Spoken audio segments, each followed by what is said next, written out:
The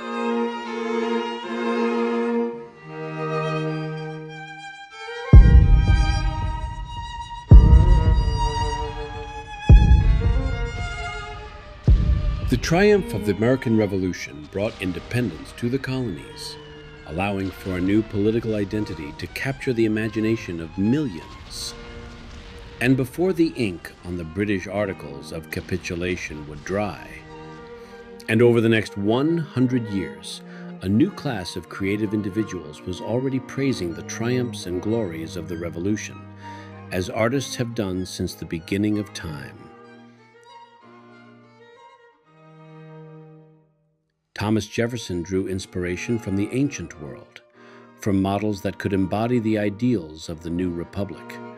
The result was a style defined by history in classical terms, temples of learning and government built not for kings, but for citizens, where proportion and order became the visual language of freedom.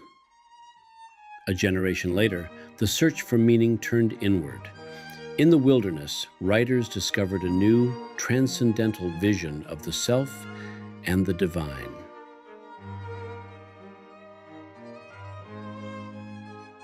From those meditations came the first truly American voice, restless and imaginative, rising from the moral shadows of the past toward the ecstatic promise of democracy. Then wider, more cinematic energy. Painters across the land were now morphing rivers, mountains, and valleys into sublime expressions of a shared destiny, revealing the wilderness not as wilderness at all, but as the living soul of the Republic. And photography first, and ultimately moving pictures, would document the process. And all the while, a distinctly American soundtrack was quietly taking form in the background, heard in popular airs drifting through parlors and taverns, in the hymns and oratorios of the churches, and in the spirituals rising from the fields.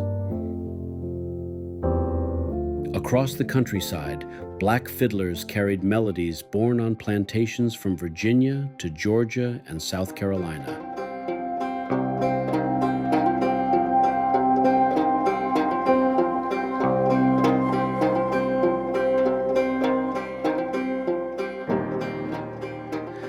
Meanwhile, in cities like Philadelphia and New York, Italian operas and orchestras dominated the emerging concert halls and theaters.